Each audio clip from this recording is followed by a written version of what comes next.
Jogo de Palavra, as entrevistas de Rui Miguel Tovar. Olá, muito bom dia. Bem-vindos a mais um Jogo de Palavra na Rádio Renascença, aqui nos estúdios de Lisboa. Desta vez temos uma novidade. Trouxemos ao nosso estúdio o primeiro empresário. Já trouxemos jogadores, treinadores, jornalistas.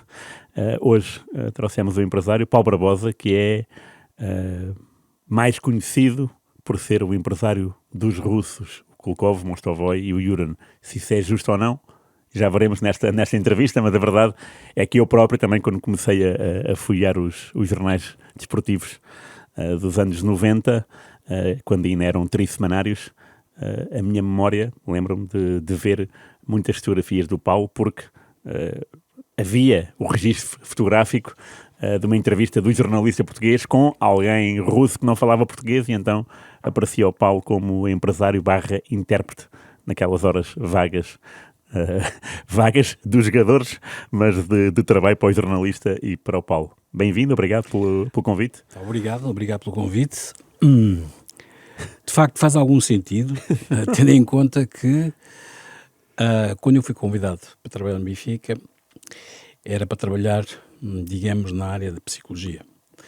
Depois, mais tarde, acabei por fazer outras coisas e, quando isso coincidiu no tempo, quando se deu a contratação, primeiro do Yuran e depois do Kulkov, pediram-me se eu podia ajudá-los, no sentido de rapidamente a perderem a léxica, digamos, do futebol, ou seja, aquilo que os jogadores dizem em campo, que é extremamente curto, não é assim grande coisa, mas são palavras muito, muito claras e não se precisa de muito tempo para as aprenderem. Portanto, é fácil colocar uma pessoa estrangeira a comunicar, inclusive não tendo grandes conhecimentos da própria língua. E as coisas começaram assim. Mais tarde, por outras razões, e a pedido de muitos jogadores, pediram-me para começar a acompanhá-los e a ajudar. Obviamente que os meus amigos Yuran, Kulkov, que infelizmente já cá não está, e o Mostovoy foram um dos primeiros que pediram-me se os podiam ajudar. O Mostovoy foi logo o primeiro, porque era um jogador que estava no Spartak, estava em vias de ser contratado para se não me engano, era para um clube alemão, daqueles de nomeada, e eu consegui, na altura, coloquei a questão ao Eriksson, que já tinha observado e que era um jogador extremamente interessante para ele, e em particular para o Eusébio, que quando viu as primeiras imagens achou que era um jogador excepcional, de eleição. O Eusébio? O Eusébio, quando falava dele, era sempre o jogador que mais, fazia sentir e que dizia que podia ser um jogador, como veio a ser, de grande craveira, e ele não se enganou. E quando eu vi os primeiros treinos do Mostovoy, portanto, ainda na fase do Eriksson, ele disse, de facto, estamos aqui perante um jogador único em termos de qualidade e visão de jogo. E nesse processo, na altura, eu ajudei o Benfica a trazê-lo para Portugal e, curiosamente, deu-se uma situação extremamente engraçada. Eu não sei se o Rui sabe, mas nos anos, estamos a falar de 92, 93, penso mais ou menos, os atletas na União Soviética não tinham contratos profissionais. E não tendo contratos profissionais, quando nós o convidámos, eu tinha, enfim, conhecimento dessa situação, ele veio na prática como um jogador que era livre. E, curiosamente, a partir dessa altura, todos os clubes começaram a fazer contratos profissionais, porque até supostamente eram amadores, entre comas. Todos os clubes na Rússia. Todos os clubes na Rússia. Na Rússia, portanto, na União Soviética, abrangendo todos os clubes do coisa. Porquê? Porque perceberam que, como havia uma abertura, os jogadores podiam partir e não vendo contrato de trabalho, ou seja, podiam perfeitamente assinar por qualquer clube. Depois o Benfica, por razões de nobreza, achou ir por bem, chegámos a um acordo em que houve ali uma compensação monetária, nada por ir além, e as relações ficaram excelentes entre os dois clubes. Mas isso foi um marco do ponto de vista desportivo, e para os atletas significou que passavam a ter contratos profissionais claramente assumidos e registrados nas federações. E que tal eram esses três? Viviam juntos? Cada um vivia na sua casa? Não, os três jogadores viviam.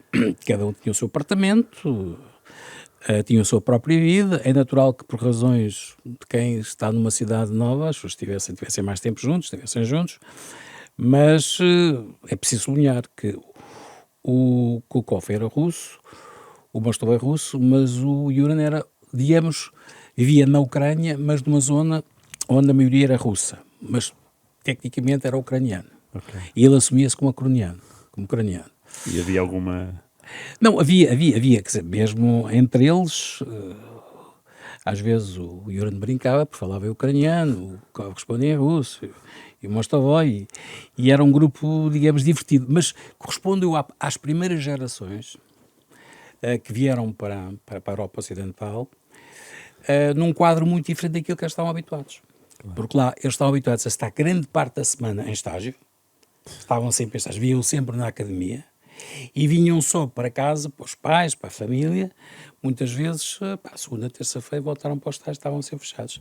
Agora, você imagina que são jovens, que estão habituados a este modelo de vida, portanto, com regras muito definidas, mas também com uma gestão já da vida um bocadinho privada, vir para um país grande, para uma cidade grande, como Lisboa, no sentido grande, com muitas como é que é dizer, com muitas solicitações, com muitos sítios para ver, etc. E com muito tempo livre que eles não estavam habituados a gerir, e foi uma aprendizagem, foi extremamente interessante. E foi para si também, imagino? Não, para mim no sentido em que eu ganhava consciência do problema que hoje coloca sempre um jogador estrangeiro, seja qual for a nacionalidade, quando vem para um país. Ou seja, o viver num apartamento, estar num apartamento, mas depois a gestão dos tempos livres. E hoje uma das coisas que os clubes de dimensão profissional, a questão é como é que se passam os tempos livres, como é que eles são ocupados, como é que é a alimentação, como é que é o pequeno almoço, o almoço, o jantar, porque isso é fundamental e determinante depois no resultado dos treinos. Porque, por exemplo, se um jogador não janta de uma forma correta, pode pôr em causa todo um processo alimentar e de treino que depois vai se refletir. Mas já havia nessa altura? Nessa altura já havia o princípio, digamos, dos pequenos almoços serem em conjunto, já havia. No estádio? Sim, no estádio havia as primeiras coisas e depois, mais tarde, ganhou uma dimensão completamente diferente. Mas isso era, estamos a falar dos primórdios, em que esta área começava a ser acompanhada e, portanto, com outros cuidados. Claro. E a relação iniciou-se e amadureceu? Ficou amigo deles? Como é que... Não, nós ficámos amigos até hoje, até os dias de hoje. Curiosamente, o Kulkov, nos últimos anos, porque ele tinha uma doença grave, estivemos juntos. Importante aqui referir que uma das coisas que nos últimos semanas de vida que ele teve, pediu-me com uma urgência para ele, porque era uma coisa importante, acho que é uma camisola do Benfica e uma camisola do Porto. E foi uma camisola do Benfica e do Porto assinada que ele recebeu. Depois, mais tarde, acabou por falecer. Não foi essa a razão, porque ele tinha um cancro, mas com os efeitos, digamos, do Covid. O Yuran, neste momento, é treinador. Ele a brincar diz aos jogadores que se ele hoje tivesse um jogador com o perfil e com as condições, claro, teria dificuldade em trabalhar com ele, mas os tempos são outros. Tem tido bons resultados, é um treinador, digamos, em ascensão, bastante importante. Mostra é um dos comentadores mais conhecidos. É? Sim, comentadores conhecidos. É, digamos, um opinion maker extremamente importante e com peso naquilo que diz. Curiosamente, posso dizer aqui uma coisa que é interessante. Ele quer ser treinador e já assumiu publicamente, porque está a terminar o curso, vai terminar em agosto, e quer começar a treinar uma equipa. Porque, digamos, da grande geração deles, é o único que ainda não é treinador. Ok. Não é treinador. O Carpin é treinador, se várias coisas. O Shalimov é treinador, que muitos jogadores são, que são e que enverdaram pela equipa, digamos, pela carreira de treinadores, o caso do Alienchev e muitos outros jogadores. Estava a falar da nutrição, da alimentação. Quais é que eram, assim, se havia as centricidades de cada um? de bebidas e... Não, todos os atletas profissionais dos grandes clubes em Portugal já sabiam que havia coisas que não podiam. Porquê? Porque no Benfica, tal como no Porto e no Sporting, os jogadores já tinham que ter cuidado com o peso, havia peso, digamos, todos os dias tinham que ser pesados, saber qual era a situação, havia indicações sobre a alimentação e, depois, obviamente, tínhamos os estágios. Ainda, como você sabe, numa primeira fase, o Eriksson, e para escândalo de muita gente em Portugal, eliminou os estágios e não havia estágios. Nesta fase em que ele estava, voltou outra vez aos estágios e nos estágios os jogadores percebiam qual era o tipo de alimentação que era necessário fazer durante a semana. Okay. Portanto, aí passou-se a haver uma outra sensibilidade e hoje, mais do que nunca, a questão da alimentação tem um peso bastante grande. Inclusive quando vão para férias. Cuidado, ter cuidado, a questão do peso, chegar... melhor, fundamentalmente, o que é que não se deve comer? E o que é que podem comer, mas o que é que não se deve comer, o que é que se deve evitar? Quando um atleta chega depois das férias, tem que estar em condições minimamente razoáveis para poder começar a fazer a pré-época. Claro. Alguma vez o Eriksson e o Tony falaram consigo por alguma circunstância em relação aos russos? Boa ou má? Não, falámos sempre bastante, porque eu acompanhava, eu estava presente, quer com o Eriksson e tenho... Isso também é ótimo porque sim, permitiu estar perto com ele. Sim, perto com eles, conhecimento, eu almoçava com eles quando havia os estágios, almoçava, jantava, estava sempre presente e foi uma aprendizagem do ponto de vista desportivo extremamente interessante. E havia imensas conversas sobre futebol no estrangeiro e também, obviamente, com o Tony, que sempre teve um peso muito grande junto ao Eriksson a vários níveis. Era uma pessoa determinante e que muito do sucesso do Eriksson deve-se bastante ao Tony. E assistiu a isso?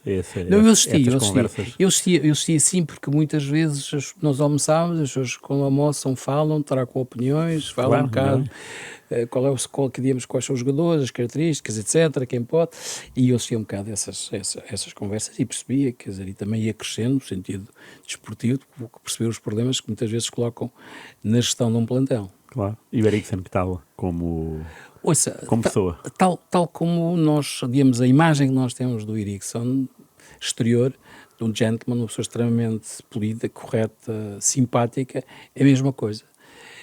Não me lembro de alguma vez de ter visto o Eriksson num treino de se enervar ou gritar. Era, digamos, uma pessoa que tinha uma capacidade, ou seja, ele tinha... Um dos elementos mais importantes do Eriksson, na minha opinião, era a área comunicacional. Ele sabia falar com os jogadores. Ele sabia retirar dos jogadores aquilo que eles queriam. Sabia transmitir de uma forma excepcional a forma como ele comunicava. E esse era o grande segredo. Não, quer dizer, dominando bem a língua, porque ele falava bem português, ele conseguia ter conversas e motivar os jogadores, muitas vezes à parte, conseguindo deles determinado tipo de nível de resposta em termos de treino. Portanto, era nesse aspecto, era um treinador à parte daquilo que é habitual. E esse tal tenha sido o grande segredo dele, a capacidade de comunicar, de saber trabalhar com um grupo, percebendo que cada grupo, cada jogador tem a sua personalidade e que muitas vezes o discurso não pode ser igual, não pode haver só um discurso para todos, tem que haver uma relação também mais individualizada com cada atleta e que isso depois acaba por fazer a diferença. Claro. Falou há pouco do Alenichev, também foi responsável por ele. Sim. Ele veio da Roma para... Ele começou a jogar na Roma, na altura quando ele veio para o Porto, ele estava a jogar, se eu não me engano, não me quero enganar, não estou seguro, penso que estava emprestado, não sei se era no Foggia, e normalmente não estava contente, veio para cá, as negociações não era fácil para vir para o Porto, mas eu penso que para ele foi talvez o melhor que aconteceu, porque foi para um clube as coisas correram bem, muito bem recebido. Depois jogou e foi campeão, e depois acabou de jogar as finais da prova europeia e marcar. As duas finais seguidas, sim. Das duas finais, e portanto, acho que ele ainda hoje, curiosamente, também é treinador do Spartak, porque ele era da escola do Spartak. E ele era russo como o Mostovoi e o Kulkov? Sim, era russo. Okay. Eu quero dizer aqui uma coisa que é preciso as pessoas perceberem. Nos tempos da União Soviética, a questão da nacionalidade não tinha uma grande importância, eram todos soviéticos. Claro. E entre eles, muitas vezes, nem se sabiam se era ucraniano, ou se era russo, ou se era cazaco. Sim, só agora pelos nomes é que conseguimos estabelecer ligações. Sim. Mas, sim, ele era russo, continua a trabalhar, neste momento não está em clube. Tive várias experiências, umas extremamente positivas. Teve um clube importante, que era o Spartak, em que as coisas não correram mal, mas o Spartak é um clube extremamente instável, com muitas convulsões, com muita gente a opinar. É um clube que não consegue ter, está sempre em estado de sítio. E isso reflete-se nos resultados. Claro. Nós sabemos que hoje temos lá portugueses a trabalhar na estrutura, um diretor desportivo e no scouting, e eles vão ter que ter muita paciência, porque o nível de pressão é bastante grande, e quando um clube há muitos anos que não é campeão, o nível de exigência é bastante... Claro. É de uma grande exigência, e obviamente que logo no princípio, quando as coisas, se não começam a correr bem, começa logo a contestação, etc. E é um filme em que nós já sabemos como é que vai começar e vai acabar, e eu muitas vezes, quando me perguntam para eu comentar qual é a situação, eu digo, bom, já passaram aqui tantos treinadores com qualidade, que o problema não são os treinadores. Claro. E o problema, digamos, e a questão tem que ser encontrada não nos treinadores, mas se calhar na estrutura, claro, na forma como é que todo o sistema interno funciona, porque se vimos os últimos treinadores de qualidade e sobretudo com património de jogadores de alta qualidade, e portanto em ter outros resultados. Eu, quando perguntei pelo Silva Benichev era russo, a ideia que me transmitiu sempre é que era um jogador pachorrento, não é? E o Yuran e o Mostovoi eram o Kulkov. O Kulkov também era também o mesmo estilo, assim, uma pessoa tranquila. Agora o Mostovoi era mais irreverente. Repare, era a escola Spartak. Ok. Repare, a escola Spartak era a escola do Beskov, que era, digamos, o grande pai, digamos, de uma escola com um tipo de modelo de futebol, e depois tínhamos o Yuran, que é de outra escola completamente, que era do Dinamo Kiev, do saudoso, como é que ele se chamava, como é que foi campeão também, o treinador, que era o Labanovski, não é? Labanovski,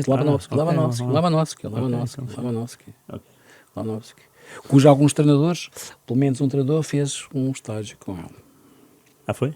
Foi. Nós temos um treinador português, esteve lá um ano a estagiar e deve ter aprendido bastante, certeza. Quem é que foi? O João Ferreira. Está bem. No início da carreira do João Ferreira ou não?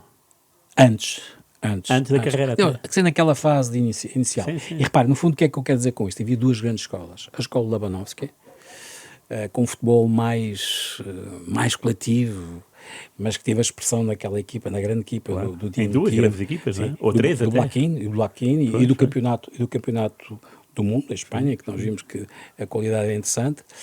E, por outro lado, o Beskov, que tinha um futebol extremamente apoiado, na minha opinião, mais latino, fez escola no Spartak. Okay. E isso manifesta-se na forma do jogo, da construção do jogo, como é que sim. E depois reflete o feitio. Eu lembro-me do Kulkov fazer uma grande exibição com o Nápoles, em que marcou o Maradona em cima. Perfeitamente. Viu esse jogo? Eu vi esse jogo e foi um jogo que ele digamos que o marcou bastante. Viu lá no estádio? Não, eu vi o jogo mais tarde porque ele tinha essa cassete e é um daqueles jogos que ele revia e dizia-me a mim, olha, uma das coisas eu tinha que marcar o Maradona, mas o treinador dizia-me a mim, tu não podes deixá-lo virar. E ele dizia-me, mas ele de costas, colocava a bola, digamos, de costas, como é Claro. que eu podia fazer? Ele não virava, ele colocava a bola na mesma. De facto, era um jogador... E o treinador geracional. então era o Romantsev, não seria? Era o Romantsev. Que é outra escola, não? Digamos, que é a escola também em continuação da escola do Beskov. Beskov, ok. Beskov. É muito interessante os treinadores russos porque não Perfeitamente. são muito falados, mas há muito boa gente que deixou uma marca indelével, não é? E o Romantsev deixou. Sim, o Romantsev, sim. É uma figura importante no futebol. Depois há um período, que a partir dos anos, final dos anos 80, em que dá, de facto, ali um período em que o nível baixou bastante, baixou da qualidade. E porquê? E eu penso que tem a ver com muitos fatores, mas tem a ver com a instabilidade económica, com o facto de muitos jogadores terem perdido alguma segurança ao nível dos clubes, porque os clubes desinvestiram bastante, e isso acabou-se por manifestar no nível económico, ou seja, temos clubes com dificuldades económicas, não pagar os salários, etc. E foi um período, hoje já não tanto, mas foi um período complicado. Isso aí o Paulo começou a carreira com os russos, de empresários e jogadores? Sim. E qual foi o primeiro português? Não, Estamos aqui a falar de russos? Pois sim, mas ouça, nós, portugueses, houve... olha, o Neno foi dos primeiros. O Neno? O Neno. Não sabia. Trabalhei com o Neno, sim. Onde é que ele estava na altura? Na altura estava no Benfica. Conheceu lá então? Sim, repare, eu a partir daí frequentar conheci lá muitos o jogadores. O Neno, o Vitor Paneira, o Isaías, o William, imensos jogadores. Portanto, Disse o Neno que era o mais divertido, é isso? não disse o Neno por ser divertido, mas por ter sido precisamente, se calhar, o primeiro. Foi mesmo, ok. Primeiro e depois a seguir o Isaías e o William. O Isaías que eu levei para o Coventry, que foi o primeiro brasileiro, o primeiro brasileiro a jogar em Inglaterra, na Premier League, primeiro jogador. Engraçado. E o William, corretamente, também terá sido o primeiro brasileiro a ir para o Bastia, ou seja, para a Córsega. Não sabia. Não me lembrava da carreira dele já. Sim, interessante. E foram negociações fáceis? Não, interessantes. Não, eram jogadores que na altura não contavam para o Artur Jorge, é que tinha sido designado como treinador principal, e punha-se a questão, e obviamente que era importante encontrar soluções, e essas soluções aconteceram. O Neno foi parar para o Guimarães, o Isaías foi parar para o Coventry, e o William para o Bastia, e outros jogadores foram jogar, ou seja, aquela equipa foi quase toda despeita, inclusive o próprio Vitor Paneira também foi para o Guimarães. E também teve envolvido? Sim, e depois acompanhei o Vítor noutras soluções, mas na altura até nem seria para ir para o Guimarães, era para ser para o Sporting. Mas depois as coisas, as negociações não correram bem, correto. Com o Sousa Sintra? Deixa-me cá ver. Ou era Santana Lopes? Não, Santana Lopes talvez, não? Não, na altura, se eu não me engano, nós na altura negociámos com o Queiroz. Não negociaram com? Falámos sempre com o Queiroz. Com o Queiroz. E o Neno também. Também pedi para o Sporting? Sim, repare, porque o Benfica não contava com eles precisavam de continuar a jogar, e essa foi uma das soluções que se apresentaram porque o Sporting manifestou interesse. Ok. E falhou porquê? Ouça, falhou porque... Já se pode dizer? Já não, passaram 30 anos? Pode. Vocês... Ou não? Não, eu penso que terá falhado porque havia internamente divergências, ou seja... Dentro do Sporting, diz? Sim, ou seja, na altura havia 3 elementos fundamentais. Um era o Carlos Janela, outro era o Norton Matos. E relativamente a estes jogadores, numa primeira fase havia interesse, mas é uma decisão minha. Poderia haver outras soluções, outras dúvidas, e eu, de uma forma ou de outra, acho que também havia ali uma sensibilidade para evitar, depois da questão do Pacheco, Paulo Sousa, etc., evitar ali alguma conflitualidade, e depois aquilo que era, digamos, um forte desejo, acabou por não se materializar. Em matéria de... Portanto, isso, já estamos em 94, portanto, é o que eu digo, são 30 anos. Qual é que é, assim, a sua negociação mais fácil? Mais fácil? Eu não vou dizer, repare, há negociações que são fáceis no sentido em que as coisas são claras, porque existe desejo das duas partes, mas se me perguntar uma que tenha sido fácil... deixa-me cá ver o que é que nós temos aqui como contradição fácil.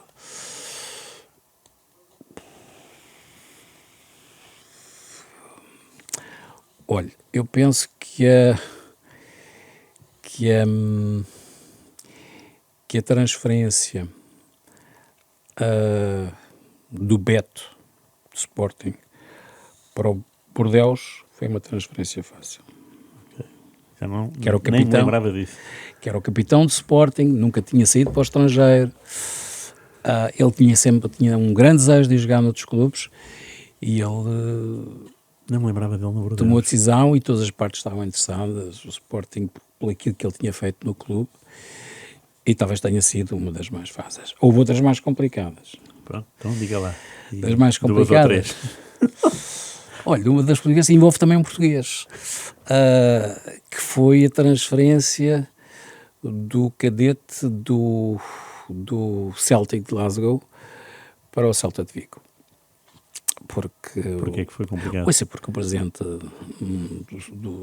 do Celtic não estava disponível nem interessado para que ele se fosse embora. Claro. Ele não tinha sido melhor jogador da Escócia? Sim, tinha, mas o problema é que ele já andava cansado. Queria...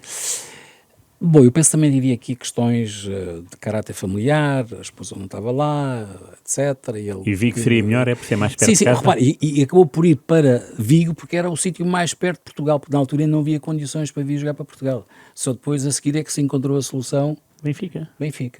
porque era no fundo aquilo que seria o objetivo. O objetivo, repara, podia ser Sporting, mas a forma como ele tinha sido dispensado do Sporting e como ele também tinha rescindido não tinha ajudado, mas o objetivo era voltar para Portugal. Mas essas negociações foram extremamente difíceis. Porquê?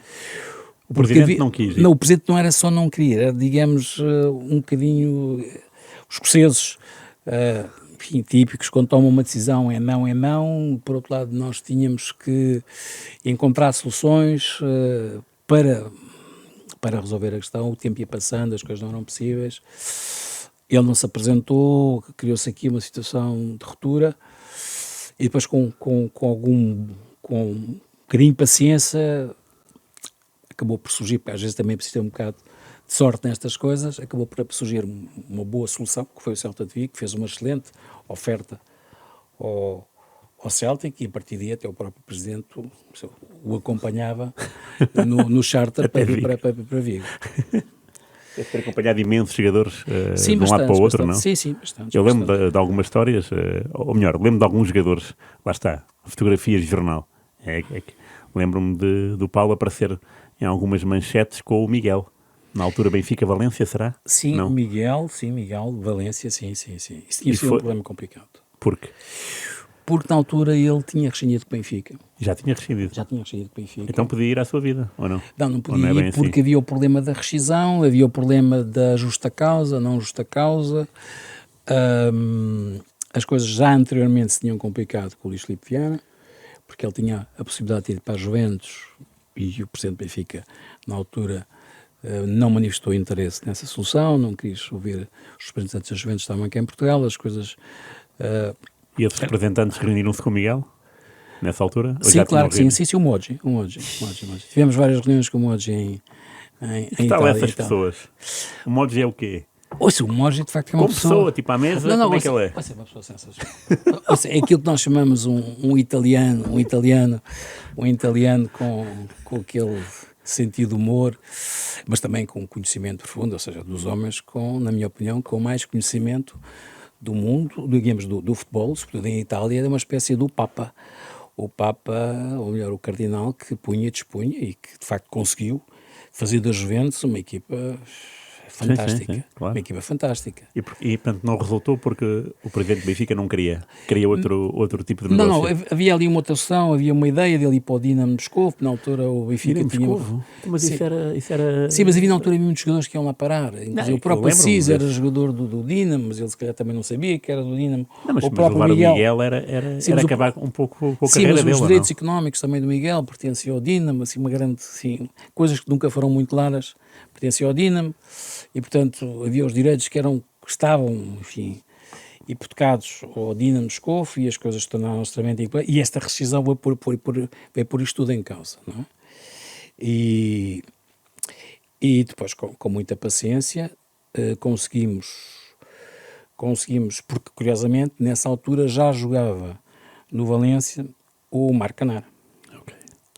que tinha ido do Toulouse para, não, Toulouse, não, do Bordeaux, Bordeaux, para o Valência. Para Valência. E também é seu? Sim, sim, O Canara? sim. O Canara trabalhou toda a vida comigo. Desde o Sporting miúdo? Sim. Eu sim, é digamos, como pessoa, como homem, uma pessoa extraordinária. Mas porquê desde miúdo? Porquê E que miúdo, o não Paulo... miúdo, quando digo miúdo, quer dizer... Não sei, com 18 anos, menos? Sim, com 18 anos. Ouça, porque as coisas aconteceram assim, nós conhecíamos, havia uma série de jogadores, ele pediu depois nós conhecia a família, começámos a trabalhar e o Canara é um atleta fantástico, como pessoa, em particular como homem, e conseguiu fazer uma carreira. Também jogou no Benfica. Sim, também jogou no Benfica. Conseguiu jogar no Benfica, jogou no Alverca, jogou, como estávamos aqui a falar, ele era jogador do Milan. Porque ele veio para o Milan. Do Inter. Do Inter, sim. Era ele, Paulo Costa e Vasco Faísca, né? São os três que... Sim, Vasco Faísca, sim. Os três que assinam pelo Inter. Sim, correto. E depois, o Paulo Costa e se eu não me engano, o Paulo Costa e Canera vão para o Bordeaux e o Vasco Faísca não foi logo assim. Vicenza, não? O Paulo Costa e Regina. foram para a Regina. Para a Regina Calabria. Exatamente. Sim, de acordo. É isso, está bem. Que tinha um presidente que era uma pessoa espantosa, interessantíssima, que das primeiras coisas que fazia aos jogadores, que contratava, era levá-los à empresa dele, porque ele produzia gravatas e oferecia gravatas aos jogadores. Maravilha. Ou seja, não tinham direito nenhum cá à escola, davam a gravata. Estava a falar do Miguel, estava lá o Canara no Valência. Sim. E o processo foi complicado, mas depois o Benfica acabou por ter uma excelente oferta, uma oferta que, no fim de contas, criou condições para que chegasse a um acordo e não havia dúvidas em termos financeiros. Foi uma transferência importante e onde ele depois fez uma carreira extraordinária no Valência. Ouça, ele teve, pelas minhas contas, 7 anos e terá sido dos jogadores que até os dias de hoje em Espanha mais número de jogos fez e com um nível exibicional, ouça, espantoso. E teve em vias de ir para o Real Madrid. Juventus e Real Madrid. Sim, uma altura quando nós havia a possibilidade de ir para o Real Madrid, mas eu penso que no fundo o Miguel gostava tanto de Valência, gostava tanto dos valencianos, gostavam com ele, porque também havia uma relação de afetividade muito interessante com o Miguel era uma figura muito sui generis, e os sócios, há pouco tempo ele esteve lá, o estádio levantou-se todo só para o aplaudir, num jogo entre companheiros, digamos, o Rui não faz a ideia, digamos, da paixão que existe pelo Miguel, que é uma figura com tanta, há uma química com os sócios e uma identificação extraordinária, quer dizer, as histórias do Miguel, as brincadeiras que havia até com o presidente, a ligar-lhe para ele, então Miguel, já acordaste, já tens o despertador e tal, há histórias extremamente interessantes. Porque o Miguel no dia da partida para Valência apresenta-se com o braço, a mão engessada, não é? Não, ele tinha tido tinha caído e estava com... Eu lembro dessa... Sim, senhora. E mais jogadores, então? Estávamos aqui a falar estávamos a falar, portanto, do Marco Canara, também que a transferência foi complicada, porque o presidente do Bordeaux não o queria que ele deixasse sair, não queria, e foi difícil chegarmos a um acordo para ir para a Valência, e posso contar aqui uma história interessante, é que o Marco tinha, eu não quero utilizar a expressão, eu vou contar isto pela primeira vez, nunca contei, nem ao Rui contei essa história, tinha uma espécie de fetiche, ele achava que quando começava a ver gatos pretos, ele via, que as coisas iam se resolver, e ficar tudo resolvido. E ele começava logo a dizer, Paulo, eu já vi um, vi duas, vi três, e a partir de uma certa altura eu também já começava a ver gatos pretos, e começava a dizer, de facto, as coisas batem certo, que estamos a ver gato, está o problema resolvido. E isso resolveu-se quando foi, da partida, porque ele era jogador do Inter, para o Bordeaux, porque ele podia ter ido para o Paris Saint-Germain ou para o Bordeaux. E estava nessa altura o treinador era o Aluic, não sei se lembram, sério, não, croata. Azeluic. Bom, e ele, ao rapaz, acabou por optar para ir jogar para o Bordeaux e fez uma excelente época e as coisas correram bem, mas aquilo que eu estava a contar é o seguinte, esta história de facto dos gatos pretos. Isso funcionou quando se tratou de ir para o Bordeaux, e da segunda vez, quando era para ir para o Valência, eu dizia, pá, Marcos, já viste, o presidente não nos recebe. Nós queríamos ir à casa, batemos à porta, ele não nos recebia. E o Marcos disse, pá, não te preocupes, tu estás a ver que está ali um gato preto, vemos ali outro gato preto, pá, e como eu estou a ver, e tu também vês, certeza que isto vai se resolver. Bom, eu não acredito, mas que os via. E o que é certo é que a seguir resolvia-se a questão, quase que por obrigação do Espírito Santo, e a questão estava resolvida e, de facto, acabava por ser contratado. E ainda hoje nós andamos a brincar, quer dizer, para ele é sério, ele acredita, quer dizer, quando surge, quer dizer, nós temos, digamos, na nossa mente que o gato preto é a personificação do azar, das coisas, digamos, do coisa. Não, para ele era ao contrário, e de facto ele começava a vir, é que inclusive eu comecei a pensar, será que ele tem uma empresa que arranja maneira de pôr ali os gatos pretos a aparecer simplesmente panimicamente, ficámos convencidos que ia correr tudo bem, e de facto isso teve e tem ainda hoje bastante piada.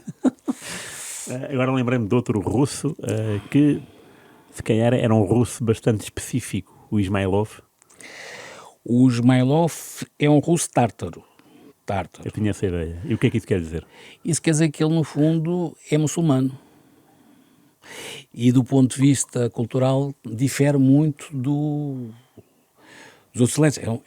É um atleta, ouça, está um bocado como os próprios judeus. Um judeu russo é um judeu russo. E se você conhecer outros judeus, vai ver perfeitamente que tem formas de ser, comportamentos culturalmente diversos. Isso vê-se quando estamos em Israel, que são pessoas diferentes culturalmente e a forma como se comportam. No caso dos russos tártaros, ele é muçulmano, penso que hoje praticante,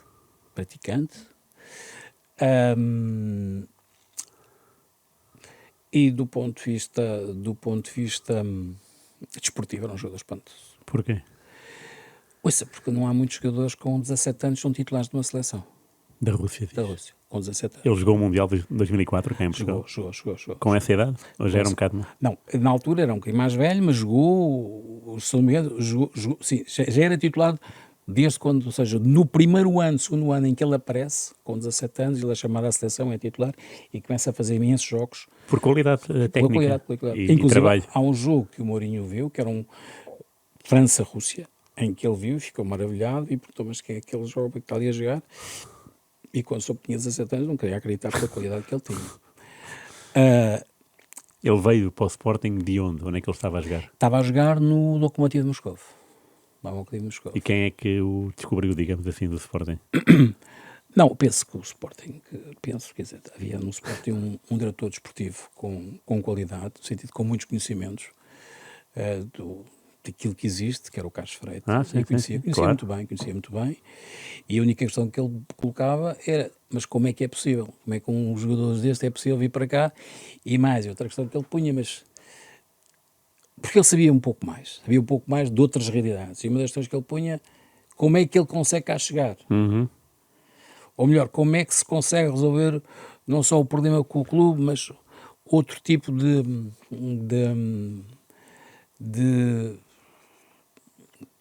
vamos chamar de componentes negociais que não passavam só pelo Lokomotiv.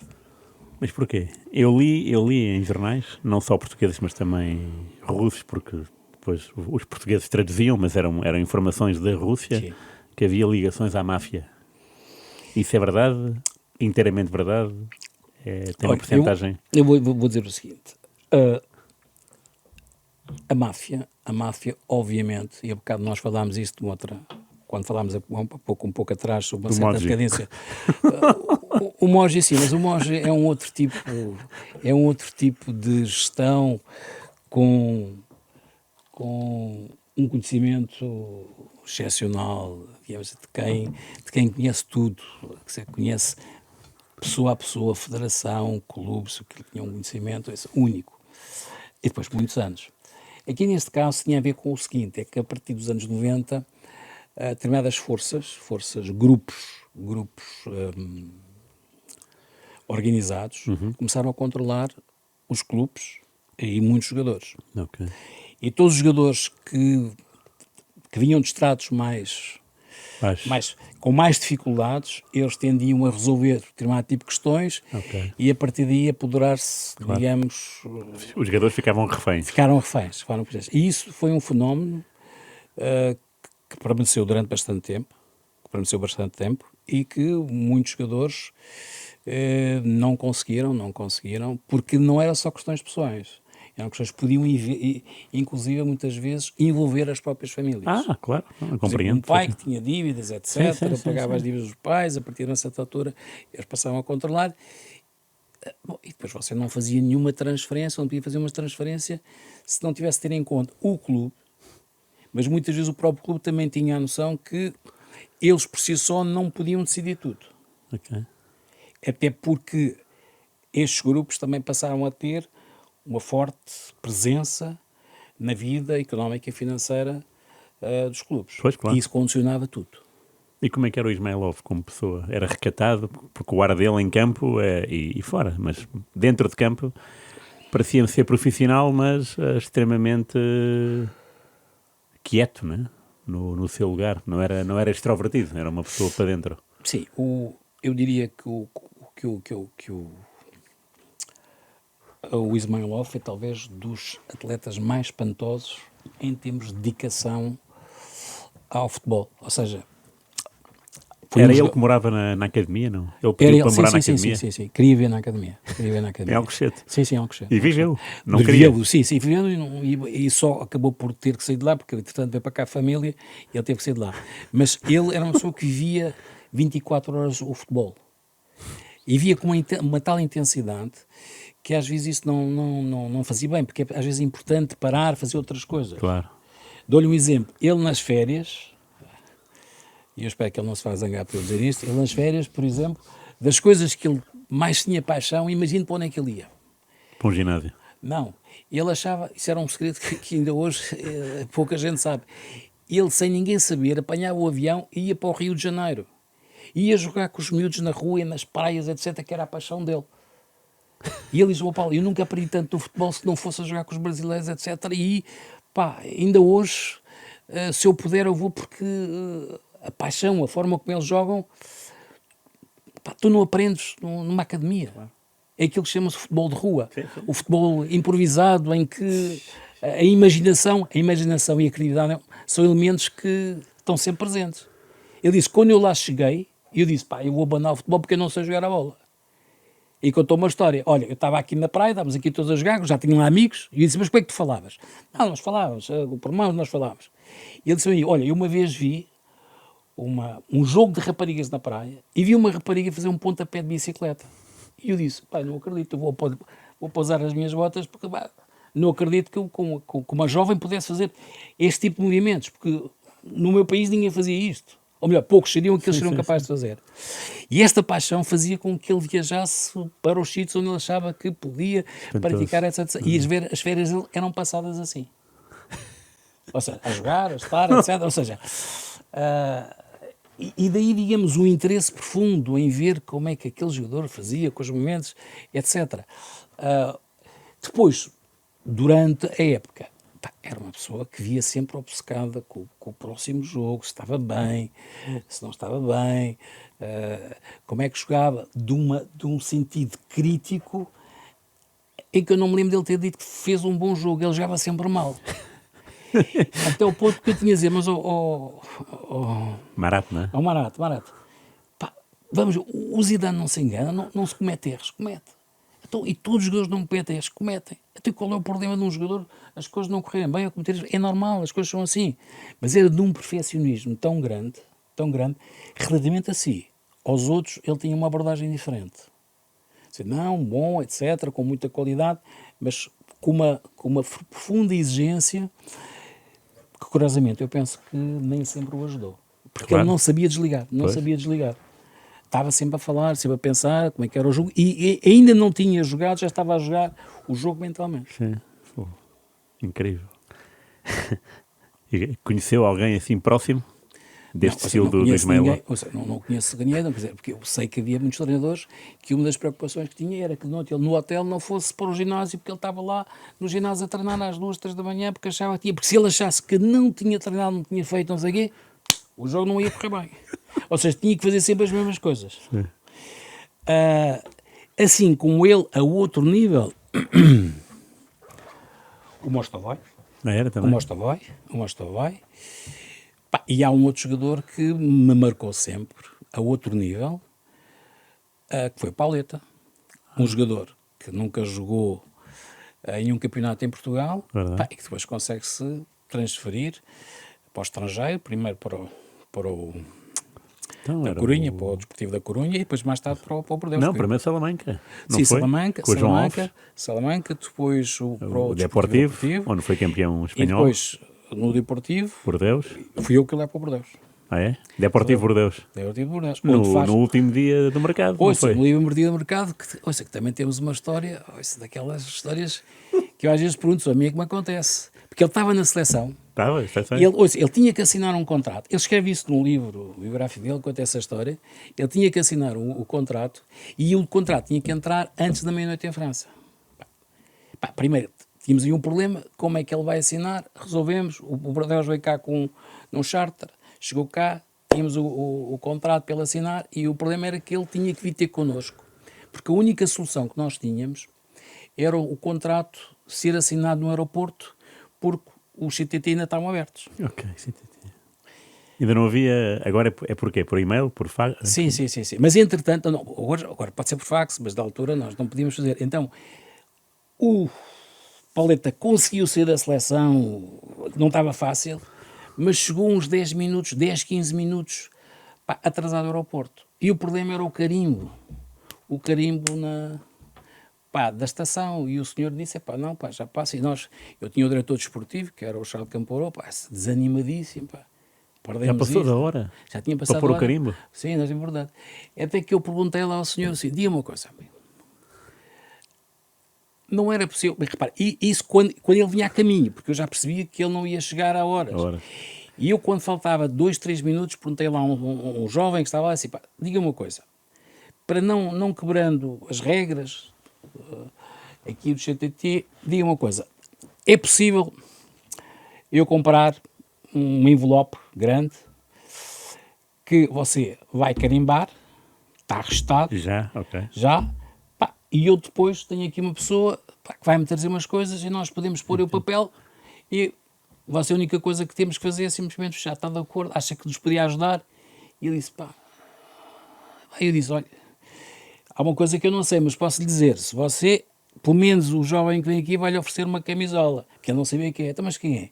É o Pauleta. E disse, então, se me dá uma camisola, não é um grande, não estamos a cometer nenhuma infração. Então tudo bem, e foi essa a solução. Ele chegou lá, trazia os contratos assinados, abrimos o envelope que já estava registado, limitámos a colocar, fechar, e a questão ficou resolvida. E o Pauleta trouxe a camisola. Lembro-me da estreia dele em Nantes. Sim, Nantes. 0-5, marcou 3 gols. 3 gols. Ele é muito sim, bem. Senhora. E o Nantes tinha lá o Mário Silva, o lateral. Bom, espetacular. Então, e depois do Bordeaux para o PSG também é o Paulo? Eu acompanhei o processo e, de facto, isso é um caso único dos jogadores, o número de golos que ele fez, inclusive depois mais tarde. E quando ele vai para o PSG, estava em fim de contrato. Foi a custo zero? Não foi a custo zero. Não, porque os franceses nesse aspecto são corretos. Não. Ele acabou-se, sei que depois mais tarde o presidente acabaram por chegar a acordo e foi uma excelente transferência para o Bordeaux. Agora, sempre foi uma grande referência. Penso que terá sido dos momentos mais altos em França a presença do Pauleta. Eu lembro dos imigrantes, a Algaria que era o Pauleta, porque o Pauleta, quando todos os dias eles iam para o trabalho, estava sempre a marcar, era o melhor marcador. Sim, verdade. E as guerras depois havia com os franceses. O Pauleta era uma figura extremamente simpática, açoriano. No princípio tinha dificuldade a falar francês, mas hoje ouvi o Pauleta falar francês, toda a gente ficava maravilhada, porque era o Pauleta, porque tinha uma simpatia que não era só os franceses. Eu tenho a impressão que o Estado de França em Paris nunca teve tanta gente, sobretudo portugueses imigrantes, para ver o Paleta. Começou por falar do Pauleta como uma pessoa também do físico e da Sim, digamos, a vontade da de vontade querer. de triunfar. Porque, repare, é um jogador que aparentemente não tem escola, nunca teve, digamos, não vem de nenhuma Sim, academia, de nenhum clube, sim. e consegue um nível único em termos de... Porque ele, à partida, partiu de uma forma diferente. Claro. E aquilo que nós vimos é que daqueles jogadores que subiu a pulso e conseguiu aquilo que dificilmente um outro jogador conseguiria. É verdade. Porque, ou seja, ele não jogou em nenhum clube cá. Sem dúvida, sim. Quer dizer, vem do nada e de um momento para o outro. Parece que é um achado como é que há um jogador, um ponta de lança, a marcar tantos golos e com aquela capacidade que ele tinha de finalização.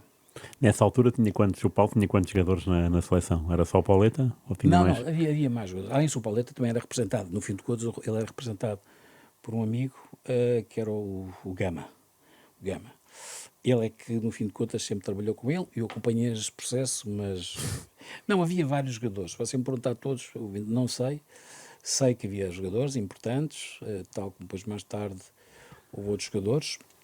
E...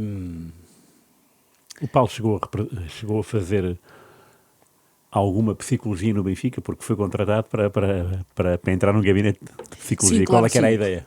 Não, a ideia era precisamente isso, ou seja, eu tive quase 1 ano e meio com os jogadores e falava com os jogadores e tínhamos bastantes abordagens. E quem é que criou esse gabinete? Na altura, a ideia partiu do Gaspar Ramos, de trabalhar nessa área. E era uma ideia inovadora em Portugal? Nessa altura já era uma ideia inovadora de começar-se a trabalhar na área da psicologia. E o que é que era isso? Era trabalhar individualmente? Na cabeça sempre, dos jogadores? Sim, sempre. Acompanhar, perceber quais eram os jogadores que tinham, eventualmente, questões, apresentar, aquele que joga, que não joga. E havia? Não, há sempre. Ou seja, numa equipa, há sempre esta situação clássica. Há 11 que estão contentes, há 11 que não podem estar contentes e que também é positivo não estejam contentes, porque também se estiverem contentes, digamos que é uma atitude passiva, que é emocional, que é indiferente. E hoje nós vimos que todos os clubes, ou quase todos os clubes, têm hoje um psicólogo que trabalha e que falam com os jogadores e que acompanha, e acho que isso é das coisas mais importantes, porque hoje um jogador é confrontado com imensos problemas, com imensas questões, para a qual não estão preparados. E quando nós estamos aqui a falar sobre os jogadores e vimos, por exemplo, jovens que vêm de um país longínquo para outro país e chegam cá e estão sozinhos e não têm ninguém, têm imenso tempo livre e não sabem como gerir, e depois obviamente têm uma capacidade financeira muito aquém. O Rui não imagina o número de pessoas que vão ter com os jogadores, porque são elementos frágeis, em que todo o tipo de propostas de negócio, desde o rei dos tapetes, desde o tipo de restaurante, toda a gente aparece e eles muitas vezes não têm uma estrutura para saber reagir, como se defender e como perceber. E aquilo que eu acho que muitas vezes aquilo que é importante é eles também perceber o que é que nunca podem fazer, para depois aprender o que é necessário fazer. Mas isso é uma aprendizagem. Quando um jogador tem 19, 20 anos, eu acompanhei muitos jogadores, como o Yannick, como o Miguel Veloso, etc., que eram jogadores que, muito jovens, já eram confrontados com questões, com assédio, para o qual não estão preparados, porque isso é uma aprendizagem, é um crescimento. Nem ele nem ninguém, não é? Com a nem ele nem ninguém. Mas hoje, quando nós falamos dos jogadores e do rendimento dos jogadores, as pessoas muitas vezes não conseguem perceber que por trás disso há imensos problemas de complexidade, de relações, em que eles têm que gerir tudo isto. E a partir de uma certa altura eles perdem o foco. Podem perder o foco, perdem a concentração, dispersam-se. E um clube que está a investir e que investiu, depois não compreende nas coisas mais elementares, que é o acompanhamento, porque os clubes hoje têm que ter uma estrutura de acompanhamento. O que é que eles fazem, como é que passa o tempo, como é que é feito, qual é o rendimento, porque... Esse era o seu trabalho com os russos do Benfica? Não, com eles nós tínhamos a partir de uma certa altura nós tínhamos uma relação de amizade, e aquilo que eu lhes dizia a eles era, eles riam-se, porque eu dizia que um jogador tem que ser como um estudante, ou seja, digamos, a variante académica. Se tu queres ser bom jogador, pá, tu tens de treinar bem, tens de dormir cedo, tens de cuidar, não te podes perder o foco. Há coisas que só podes fazer quando estás de férias, e quando queres te divertir não pode ser no domingo, porque no domingo estás cansado, e se ainda quando estás cansado vais ouvir música, e isso não é bom, porque ainda vais ficar mais cansado. Mais vale num dia em que descansaste e vais fresco e vais ouvir música e o cansaço é menor. E, portanto, essa aprendizagem, os jogadores têm. Eu dava-lhe o exemplo da mente. Quem estuda, quem quer aprender, quem quer resultados, tem que ter um determinado tipo de vida e tem que se dedicar às coisas para ter resultados, porque as coisas, eles sabem isso, não caem do céu. Agora, você sabe que há jogadores, pela sua qualidade, pela juventude, acham que as coisas por si só vão acontecer. E por feitio também, não é? E por feitio, ou seja, por feitio, mas nós hoje vimos que, para além do feitio, hoje um grande jogador tem que ter um modelo de vida. E se não tiver esse modelo de vida, dificilmente vai conseguir, nos momentos mais importantes, aparecer. Infelizmente é assim. Agora, por feitio, lembrei-me de outra figura outro jogador do Paulo, que é Manuel Fernandes. Manuel Fernandes trabalhou comigo. Também é Valência. Benfica-Valência. Benfica-Valência, mas na altura ele não trabalhava comigo. Ele só trabalhou comigo quando do Besiktas vai para o Lokomotiv. E, de facto, na altura teve um peso, porque ele fez um dos meus contratos de sempre na Rússia. Foi? Foi. Porquê? Porque ele era um jogador livre. Era um jogador livre, e como jogador livre, isso criou-lhe problemas a ele, porque obviamente estas coisas muitas vezes não se consegue que haja segredo profissional, e a partir do momento em que sabia-se que os valores que ele recebia não tinham comparação com... Na altura podia haver 1, 2 jogadores, 3 jogadores que tinham o patamar em que ele estava. Você cria sempre inveja, despeito, o facto de ser estrangeiro e tudo isso. Mas o que é certo é que ele conseguiu, em circunstâncias extremamente difíceis, chegar a um nível altíssimo. Isso foi o melhor período em Na Rússia, disse? Sim. Lokomotiv Moscou. Juntamente com o Éder, foram campeões em 2018. Sim, correto, mais tarde com o Éder, mas ele já tinha sido campeão anteriormente. Sério? Sim. Lá no Lokomotiv? Sim. O Lokomotiv foi ali durante o período de 2, 3 anos seguidos, foi campeão. Ok. E está ligado, de facto, a um período talvez mais alto, porque não era só ser campeão, mas era também ganhar a taça, a participação nas provas europeias, a um nível bom, e a imagem que ele deixou, uma imagem excelente, ao mesmo nível que o próprio Dani, porque o Dani é uma referência no Zenit, claro. Você que teve ali anos, eu quase diria, dos poucos jogadores estrangeiros que passaram por lá, que conseguiu, durante vários anos, 6, 7 anos, jogar a um nível extraordinário, perfeitamente extraordinário. E infelizmente, ele depois teve uma série de lesões, mas jogou sempre a um nível fantástico. Sim, no Zenit foi fantástico. E a Rússia era de facto um país difícil para um estrangeiro se impor, ou havia países mais complicados? Não, há sempre países mais complicados. Todos os países que por razões culturais há dificuldade da língua, há o frio, há a alimentação, digamos, onde há uma exigência de um outro tipo de adaptação, e porque também tem condições muito agrestes. Se um jogador não tiver uma grande força de vontade, um caráter muito forte, ambição, dificilmente acaba por não querer conseguir. E por isso é que nós tivemos muitos jogadores que passaram por lá, grandes jogadores, sim, claro. E acabaram por não conseguir jogar e ter um rendimento minimamente aceitável.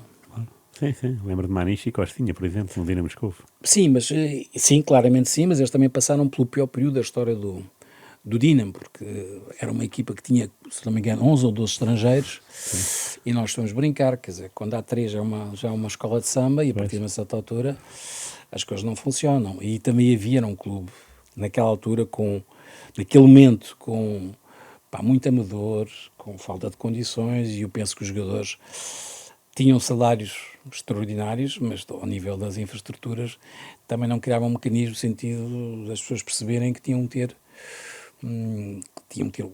outro tipo de exigência, porque o nível era muito amador. Mas o que é que se passou? Foi um magnata que pegou no clube e quis fazer... Foi um magnata, Ruta, que que pegou no clube, que prometeu mundos e fundos, que ia construir um grande estádio, que colocava a equipa, de facto começou a pagar, depois deixou de pagar, e depois desapareceu, ficou no Mónaco, e depois mais tarde demos a perceber que a única coisa que ele queria era conseguir ter acesso a uma série de terrenos daquela zona, porque para ele era extremamente importante, assim, esqueceu-se completamente da equipa e deixou toda a gente pendurada. Ou seja, um dos períodos mais negros da história E do o Paulo Dinamo. tinha jogadores nessa equipa? Tinha. E viram-se aflitos? Viram-se aflitos porque eles não estavam a cumprir. Um deles você conheceu, que eu levei para lá, que era o capitão da seleção, que era o Alexei Smirtin, que jogou no Chelsea. Jogou no Chelsea com o Mourinho. Sim. Jogou no Chelsea com o Sei Mourinho. disso, Até porque o Rui o conheceu, portanto sabe um bocadinho da... E ele depois sai de Inglaterra, do Chelsea, para ir para lá, assim, nada daquilo que ficou estabelecido. Para cumprir um sonho. Para cobrir um sonho. Saiu do Chelsea para... Sim, voltou para casa para... Sim, porque ele queria vir para casa, Claro. ele queria vir para casa. O sonho dele era voltar ao Lokomotiv. Mas o pai dele não estava lá, o pai, que era o Seomen, o treinador histórico do clube, o Ferguson lá do sítio, não estava lá e... Melhor, estou a mentir, estava no Dinamo. E por isso é que ele foi para o Dinamo. Então, e o Yuri não passou as passas? O Seomin? Passou. Passou também com o Seomen, porque Claro. não havia salários, etc. Não era o Smertin que era muito amigo, que é muito amigo da viúva do Yashin, não? É, perfeitamente, ele era E porquê amigo. que era? Eu penso que a viúva já o conhecia do Dinamo. Mas E a também viúva conhecia era da uma- seleção. Era uma mulher ativa, gostava Sim, de... sim, de ir. e conhecia a seleção e acompanhava os jogos e depois há muitas vezes aquelas manifestações em que os jogadores, no dia dos anos, ou de um jogador que já tem uma idade importante por uma questão de amizade da seleção, vão ter com ele e comemoram os anos e levam flores, etc. E ele conhecia a esposa do Yashin. E é através dessa base que, enfim, nós hoje ficamos com muito mais informação sobre a relação do Eusébio com o Yashin e com a família do Yashin, porque eles tinham de facto uma relação e falavam-se e encontravam-se várias vezes. Curiosamente o Eusébio esteve na festa de despedida do Yashin, e a família, porque não pôde, pediu ao Alexei Smirtin para vir a Portugal em representação da família e do Dinamo. Sério? Quando foi do funeral, ele esteve cá comigo, Uma coroa de flores, uma coroa de entregar? flores, e tivemos até o último momento no enterro, lá no sítio, fazia parte do Eusébio. E curiosamente, o Smirtin tem uma entrevista histórica, que é a última entrevista do Eusébio, em que é uma conversa do Smirtin com o Eusébio. E é o último registro entre o Eusébio em termos de entrevista. Que era para quê? Que era para um filme sobre a história do Yashin. Que já saiu. Que já saiu, e eu penso que nesse filme aparece, digamos, ele a falar com o Eusébio e o Eusébio a falar do Yashin da relação entre eles. E tenho quase a certeza que terá sido o último registro por parte do Eusébio. Porque depois, pouco tempo mais tarde, ele morre. De facto, a vida tem destas coisas. O Paulo vai para a Rússia, para a União Soviética, em que ano? Eu vou em 77, porque em 77, em Portugal nós tínhamos o ano cívico e não se podia entrar nas universidades. E eu tive a oportunidade de ter uma bolsa de estudos, eu sei se eu podia estudar, eu achei que era importante estudar. Em casa não disse nada a ninguém, porque os meus pais obviamente não me iam deixar ir, e então parti, não levei nada, não levei mala, não levava nada, aparecia uma espécie de um jovem perdido, tinha aqui os meus 17 anos, 8 anos, e foi estudar para a universidade. Obviamente que os meus pais ficaram muito zangados, primeiro porque eram outros tempos, fazer chegar a notícia só por telegrama, e mesmo na altura eu primeiro sabia onde é que ia arranjar o local dos colegas para mandar um telegrama, porque fazer chamadas telefónicas era quase impossível. E então os meus pais, passado aqui umas 2, 3 semanas, eu tinha dito ao meu irmão que me ia embora. E então depois os meus pais souberam que eu estava lá e que ia estudar. Obviamente foi um grande desgosto para a minha família, mas eu achei que era importante. Moscovo, diz. Sim, Moscou. 77. 77. E a última vez que esteve em Moscou? Eu tive pai em Moscou no princípio da pandemia, ou seja, pai 19, 20. E o que é que mudou desses anos todos? Isso mudou muita coisa. Muita coisa. Muita coisa, muita coisa. Mudou fundamentalmente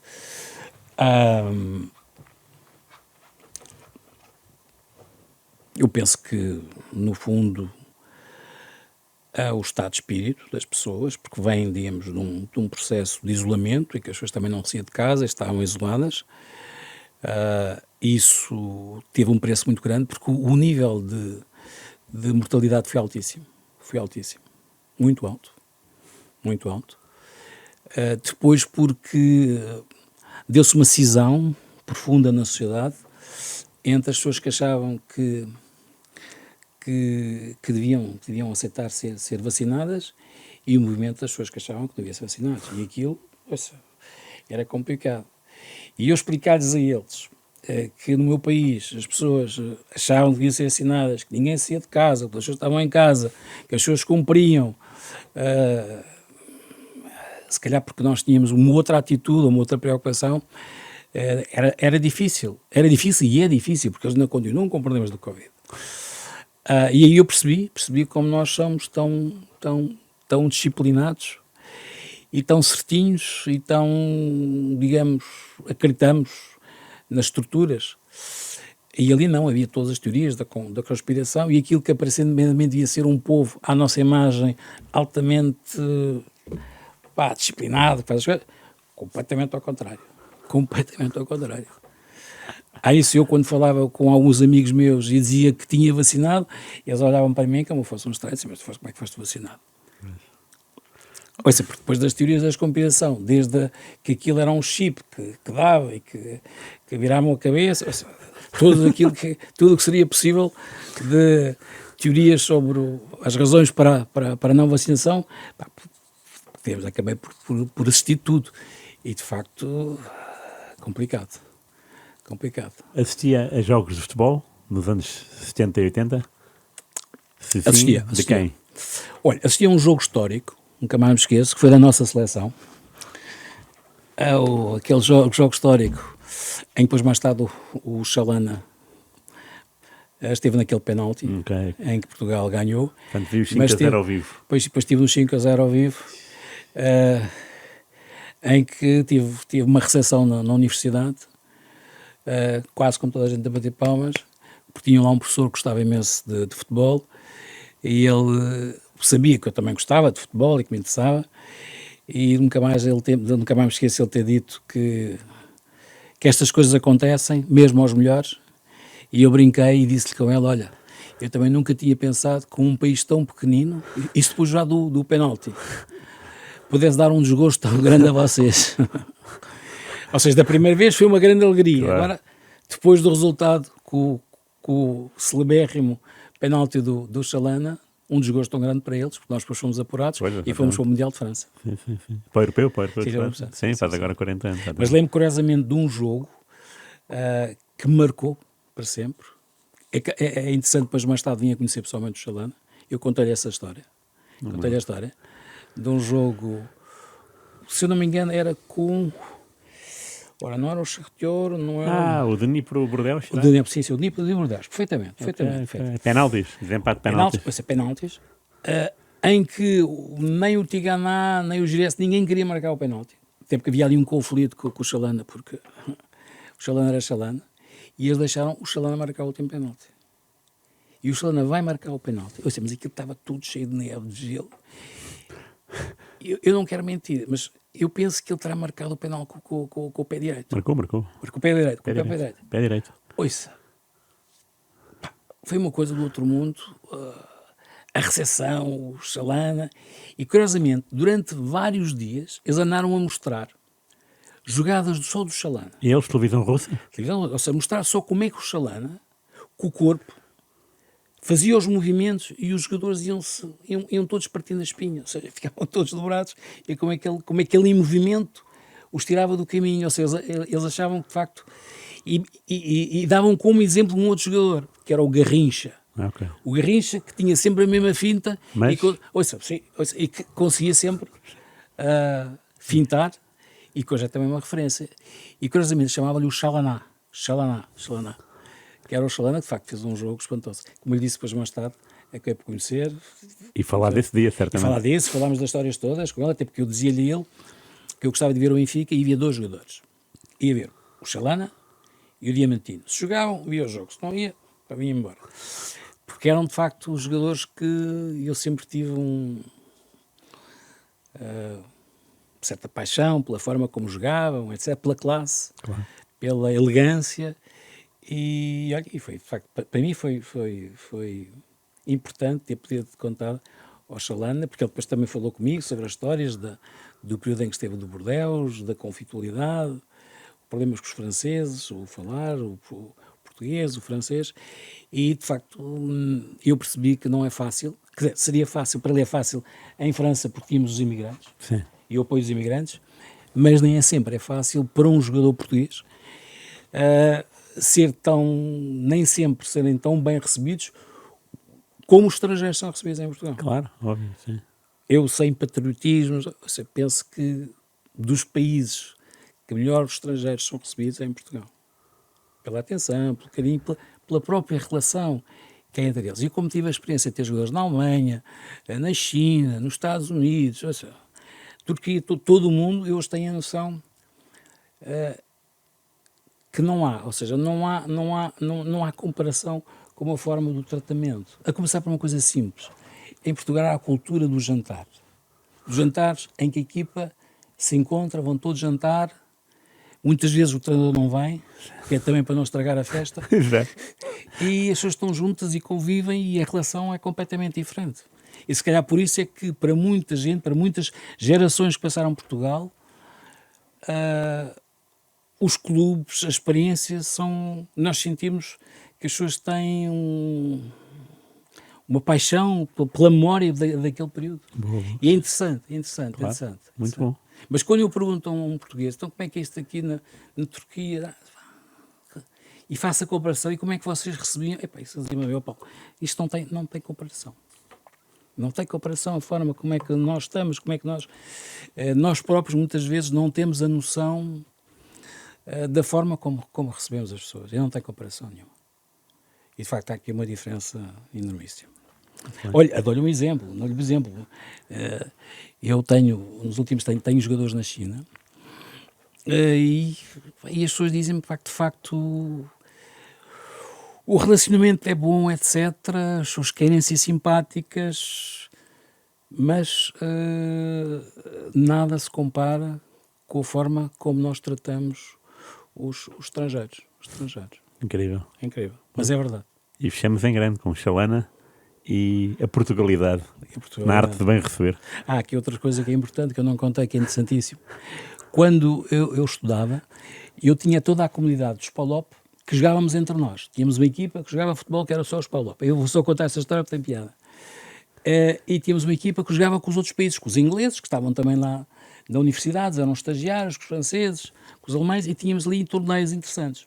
Mas nós tínhamos uma equipa que era os PALOP, e é interessante que nós, sem nos conhecermos, conseguimos jogar porque a mentalidade da forma do jogo como nós jogávamos, isso não tinha nada a ver, por exemplo, com os ingleses, claro. Sem comparação. Agora, já não lhe conto como era jogar com os asiáticos, era uma confusão. Nunca mais me esqueço dos nossos primeiros jogos, tínhamos com os vietnamitas ou com os chineses, estava a bola no meio campo, andava tudo a correr atrás da bola e não conseguíamos saber que a bola estava no sítio.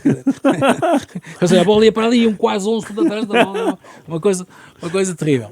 Outra questão era os jogos de futebol. Nós queríamos ouvir os relatos do futebol e nunca mais me esqueço de um jogo do Benfica, em Alvalade, que nós estávamos a ver um jogo de hóquei patins. Primeiro arranjámos um rádio para instalar uma antena para ver se conseguíamos ouvir o relato.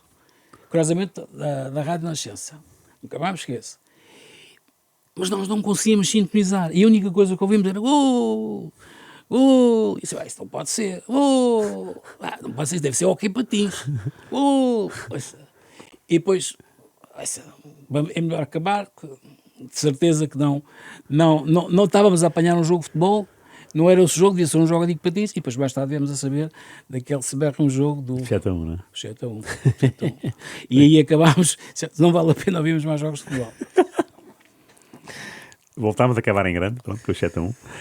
Obrigado, Paulo, Não. pela presença, pelas histórias. Prazer foi Muitas meu. mais haveria de, muitas mais, de contar. sim, Fica para uma próxima, para a próxima muito época obrigado. desportiva.